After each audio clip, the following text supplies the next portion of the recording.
Assalamualaikum warahmatullahi wabarakatuh. Perkenalkan, nama saya Arima Julia Harjanti dari program studi PGSD kelas 3E. Nah, di sini saya akan memaparkan sedikit tentang teori epistemologi. Apa sih yang dimaksud dengan epistemologi? Epistemologi berasal dari kata Yunani yaitu epistem dan logos, di mana epistem bisa diartikan pengetahuan atau kebenaran, serta logos diartikan pikiran, perkataan, atau sebuah teori.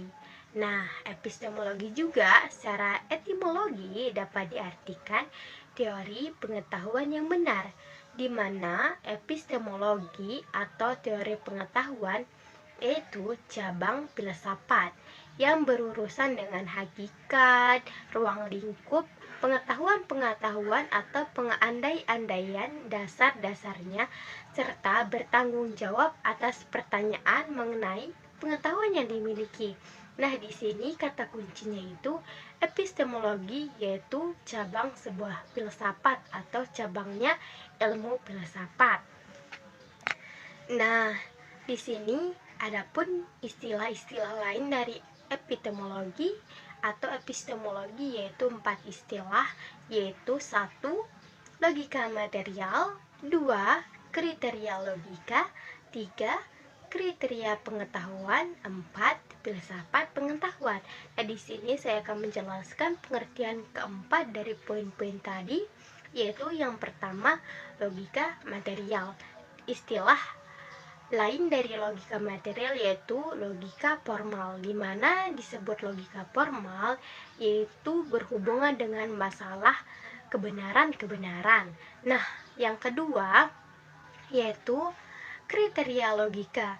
Kriteria logika adalah ukuran untuk menetapkan benar tidaknya suatu pikiran atau pengetahuan tertentu. Nah, di sini yang ketiga, kriteria pengetahuan adalah pengetahuan di mana manusia untuk menetapkan sesuatu pikiran atau pengetahuan manusia itu sudah benar atau tidaknya. Nah, yang keempat yaitu filsafat pengetahuan, di mana adalah salah satu cabang filsafat yang mempersoalkan mengenai masalah hakikat pengetahuan. Di sini kaitan dari filsafat pengetahuan dengan kriteria pengetahuan yaitu bedaannya itu masalah hakikat. Yang dibahas filsafat itu adalah masalah hakikat, sedangkan kriteria pengetahuan yaitu pikiran benar atau tidaknya pikiran manusia.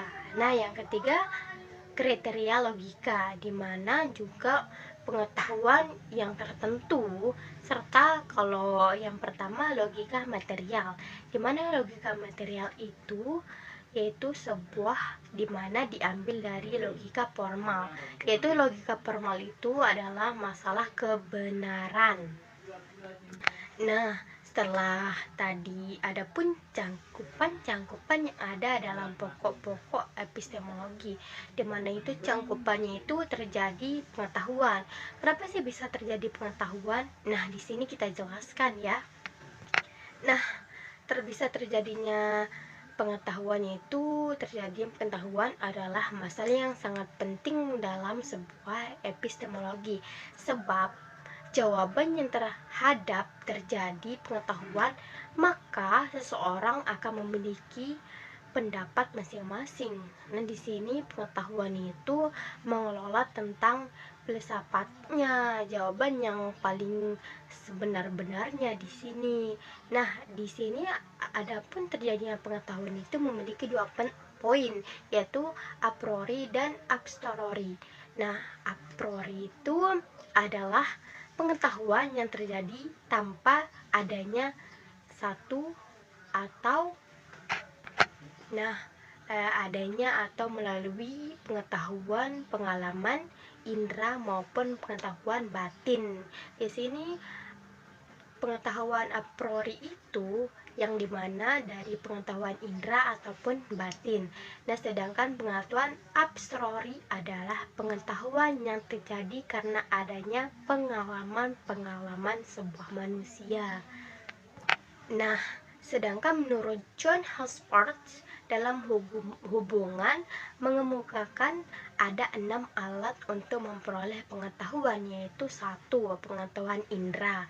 Pengetahuan indera itu dari dalam tubuh kita yang memiliki indera pertama, kedua, ketiga, keempat, dan kelima, apalagi indera keenam yang bisa melihat makhluk halus.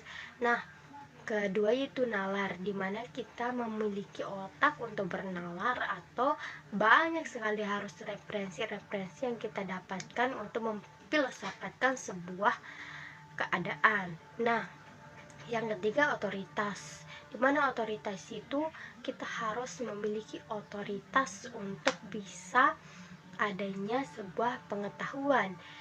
Dan yang keempat yaitu intuisi. Apa itu intuisi? Intuisi itu yang berkaitan tentang batin kita. Nah, yang kelima yaitu wahyu, dimana wahyu itu juga berkaitan tentang batin kita, dimana pengetahuan batin dari filsafat. Nah, yang terakhir yaitu keyakinan, dimana keyakinan itu kita memiliki sebuah keyakinan di dalam sebuah desa kita itu pasti memiliki sebuah keyakinan seperti keyakinan sesajen atau lainnya hal itu memfilsafatkan sebuah masalah-masalah. Nah, cuman ini yang dapat saya bisa sampaikan tentang teori epistemologi. Sekian, ketika ada salah mohon dimaafkan. Wabillahi taufiq wal hidayah. Wassalamualaikum warahmatullahi wabarakatuh. Dadah.